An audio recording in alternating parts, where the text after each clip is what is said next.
나이를 더 먹는 것이 중요한 것입니다. 우리의 믿음이 하나님 보시기에 아름답게 성장하고 성숙하는 것, 그것이 하나님이 우리를 향한 기대하시는 것이고, 또 우리가 영적으로 성장하고 성숙하는 것, 그것이 우리의 연륜을 더하는 보람이요 기쁨이 아닐까 하는 것입니다.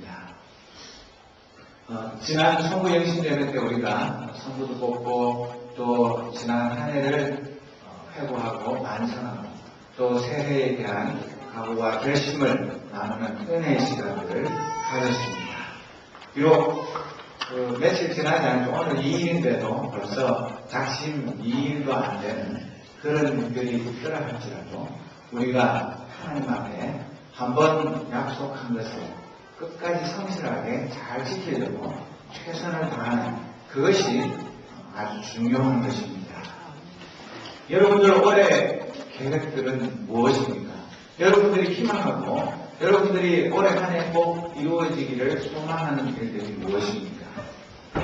졸업을 하고 학위 받고 취업하는 것이 소망인 친구도 있고, 또는 싱글을 벗어나서 짝을 만나서 결혼하는 것, 그것이 소망인 친구들도 있을 테고, 또 대학이나 대학원 진학하는 것, 또 공부를 계속하면서 좋은 학점을 받는 것, 그리고 아이를 갖거나 낳는 것, 그리고 집을 사는 것, 그 외에도 많은 소원들이 여러분들의 마음속에 있을 것입니다. 그 모든 소원들이 주님의 뜻 가운데서, 주님의 은혜 안에서 잘 이루어지기를 소원합니다. 그러나 우리는 하나님의 아들, 딸입니다. 내 부모님에게도 효도해야 하지만 우리가 해야 할 것은 하나님 아버지의 뜻대로 살아서 하나님 아버지를 기쁘시게 하는 것, 그것이 우리의 보다 더 궁극적인 삶의 목표가 되어야 합니다. 만약에 우리가 하나님 아버지께 효도하고 순종하는 삶을 살게 되면 육신의 부모님에게도 당연히 효도하게 되고 주위에 있는 모든 사람들에게 하나님의 사랑을 나누는 사람으로 살아가게 되는 것입니다.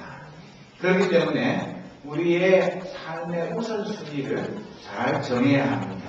그것이 우선순위가 잘못되면 나중에 가서 후회하는 일들이 생기게 되는 것입니다. 여러분, 행복하십니까? 얼굴에 행복한 모습들이 별로 잘 안 보이는데요. 개콘에 나오는 행복자 모습을 보이지만 여러분들 표정들이 다 왜 그렇습니까? 예배 드리러 신년 첫 주일에 예배 드리러 온 사람들의 얼굴에 행복이 묻어나야 되는데 해가지고 이렇게 찌들어가지고 마음은 딴 데 가 있는 사람들처럼 왜 그렇습니까? 제가 행복 전도사가 아니라 그렇습니까? 우리의 마음속에 진정한 행복이 가득할 때 우리는 뭐라고 말합니까? 행복해서 죽겠다. 여러분, 죽도 행복해야 합니다. 그냥 대충 행복한 거 그런 행복 아닙니다. 정말 너무 행복해서 죽겠다. 그 정도의 행복을 하나님은 우리에게 선물로 주시길 원하십니다. 그런 삶을 이 땅에서 사는 것이 우리 예수 믿는 사람들의 삶입니다.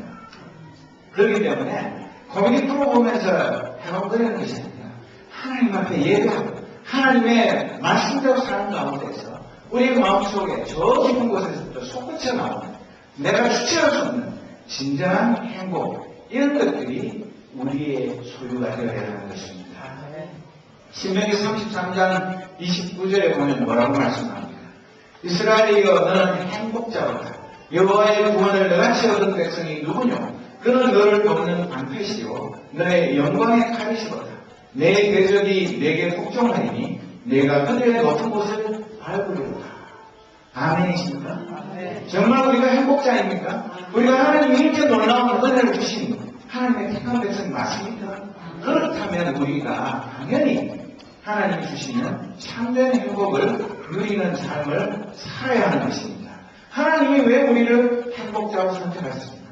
우리가 인물이 자신에서 똑똑해서 하나님 보시기에 이쁜 구석이 있어서 그렇습니까? 왜 하나님이 이스라엘 백성들, 영적인 이스라엘 백성된 저와 여러분을 행복자로 부르셨습니까?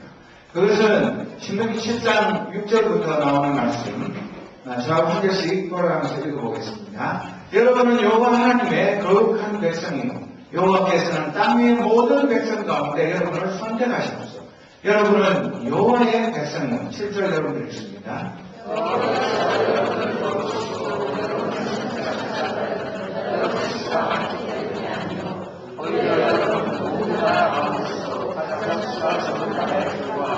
한 절 같이 읽을까요? 그런데도 여러분을 선택하신 것은 여러분의 조상에게 하신 약속을 지키기 위함이며 여러분을 사랑하시기 때문이요. 이렇게 말씀하셨습니다. 우리가 잘나서 선택한 거 아닙니다. 우리 믿음의 조상들에게 약속하신 그 약속을 하나님이 이루셔서 우리같이 별 볼일 없는 이 노마인들을 썸바디에게 만드신 것입니다. 그렇기 때문에 우리는 하나님 앞에 자랑할 것이 없고 우리를 선택하시고 우리를 행복자로 만드신 하나님께 감사할 수밖에 없는 것입니다. 그래서 우리는 하나님의 자녀들인데 하나님이 우리를 어린 아이들을 애칭으로 부르듯이 제가 우리 보라를 보리라고 부르듯이 우리 이스라엘 하나님의 백성들을 뭐라고 부르시냐면 여수론이라고 부릅니다. 여수론. 이 여수론이라는 뜻은 모든 자 그런 뜻인데 이 여수론 이사야 44장 2절에도 나오는 애칭인데 하나님께서 이 여수론이라고 우리를 사랑으로 부르시면서 어떤 은혜를 베푸십니까? 이사야 44장 3절 4절 우리가 같이 읽어보겠습니다. 내가 메마른 땅에 물을 붓고 시내가 흐르게 하겠다. 너희 자손에게 내 영을 부어주고 너희 집안에 내 복을 시냇물처럼 흐르게 하겠다. 너희 자녀가 풀밭의 나무처럼 시냇가의 버드나무처럼 자랄 것이다. 이게 누구한테 약속한 거라고요? 바로 나에게 하신 약속이고 우리에게 하신 약속입니다. 하나님이 이렇게 약속하셨는데 저는 우리 아이들에게 약속하고는 못 지키는 거 많지만 우리 하나님은 신실하시기 때문에 이 약속을 반드시 지키는 분입니다. 그런데 우리가 왜 이 약속을 누리지 못합니까? 우리의 믿음의 그릇이 들어가기 때문에 하나님은 우리에게 이런 복을 주시기를 기뻐하시는 분입니다. 그렇기 때문에 메마른 땅에 물을 붓고 시내가 흐르게 하고 우리 자손에게 하나님의 성령을 부어주고 우리 집안에 하나님의 복을 시냇물처럼 흐르게 하겠다고 약속하셨고 우리의 자녀들 공부 못할까 걱정, 인물 못생겨서 왔다 나갈까 걱정 그런 쓸데없는 걱정하는 것이 아니라 우리 자녀가 풀밭의 나무처럼 시냇가의 버드나무처럼 쑥쑥 자라게 해주시겠다고 하나님은 약속하셨습니다. 그런데도 우리는 하나님의 약속을 믿지 않기 때문에 행복을 누리지 못하고 이 행복이 남의 것인 것처럼 생각하면서 불행 가운데서 살아가는 사람들이 많습니다. 여러분 2011년 새해가 돼가지고 조선일보와 한국갤럽 글로벌 마케팅 인사이트라는 이 세 군데에서 2011 한국인이여 행복하라 이런 기획 특집을 마련했습니다. 거기 보면 10개국에서 5,190명을 대상으로 다국적 여론을 조사를 했습니다. 얼마나 행복한가? 뭐 때문에 행복한가? 불행하다면 왜 불행한가? 그걸 조사했는데 여러분 그 결과가 어떤지 아십니까? 대충 집단하시죠. 우리나라가 행복 몇 등인지 1등이죠. 꼴찌입니다. 이게 참 기가 막히는 일인데 보십시오. 1992년보다 2010년에 GDP 국민 총생산이 3배나 늘어났습니다. 300% 증가했습니다. 그런데 우리 국민들의 행복지수가 300% 늘어났을까요? 거꾸로 10%대에 앉았습니다. 그뿐만 아니라 경제 규모가 우리나라가 세계에서 13위인데 매우 행복하다고 대답할 사람은 7.1%에 불과합니다. 우리나라에서 난 정말 행복해 그렇게 말하는 사람이 100명 중에 7명밖에 안 된다는 거예요. 이 나라는 엄청 불행한 나라입니다. 뭐 경제 성장해봐야 그거 그림의 떡이고 나는 행복하지 않은 것입니다. 여러분 미국의 정치학자 로널드 잉글하트라는 사람이 한국의 역설이라는 그런 이야기를 하는데 그게 무엇인지 아십니까? 한국의 GDP는 1960년대 초보다 2010년에 무려 250%나 250배나 늘었습니다. 250배. 인류 역사상 최고의 증가 속도라고 합니다. 그런데 삶의 만족감은 OECD 국가 중에 꼴찌라고. 그게 한국의 역설이라고. 경제성장은 눈부시게 있는데 한국인들의 삶의 만족감은 곤두박질을 치는, 이걸 어떻게 해석해야 할까? 그것이 오늘의 우리의 고민이고 우리의 현실인 것입니다. 그뿐만 아닙니다. 우리 한국 사람들이 왜 불행하다고 느끼냐면 물욕으로 인한 피로감, 서로 이렇게 상대적인 빈곤감, 박탈감 이런 것들하고, 그 다음에 주변국의 위협, 북한이라든지 중국이라든지 다른 나라들의 위협, 그리고 또 한 가지는 정치인의 부정부패, 이 세 가지 때문에 불행하다고 대답했다고 합니다. 여러분, 우리나라 사람들이 이 세상에서 제일 행복하다고 생각하는 사람 누구니까 안 그러니까 누구라고 대답하는지 아십니까? 대부분 행복 선진국 사람들은 나요 이렇게 대답하는데, 한국 사람들은 빌 게이츠가 이 세상에서 제일 행복하다. 왜? 돈도 많고 자선재단에 자선활동해서 명예도 가지고 사람들이 존경하기 때문에 빌 게이츠가 세상에서 제일 행복하다. 빌 게이츠 보고 그걸 보셨습니까? 나 이 세상에서 제일 행복하다. 아마 아니라고 그러지 모릅니다. 여러분, 정말 우리나라 사람들 이렇게 살아가지고 소득 2만 불 시대, 3만 불 시대 돼봐야 소용이 없습니다. 우리나라 사람들에게 질문한 것 중에 다른 나라에 가서 살고 싶습니까? 하는 거하고 다른 나라에 가서 아기 낳고 싶습니까? 이것은 이 10개국 중에 1등. 남의 나라 가서 살고 싶고, 특히 미국에 와서 아기 낳고 싶고, 미국에서 아기 낳은 사람들은 하나님께 감사하십시오. 그렇게 대답하는 것이 우리나라가 행복하지 않다는 그런 증거 아닙니까? 그리고 오늘 뉴스도 보니까 우리나라가 세계 7대 수출국으로 발돋움했답니다. 세계에서 7번째로 수출을 많이 한 그런 나라이지만 행복은 GDP 순위 아닙니다. 행복은 돈만 하고 생기는 것이 결코 아닌 것입니다.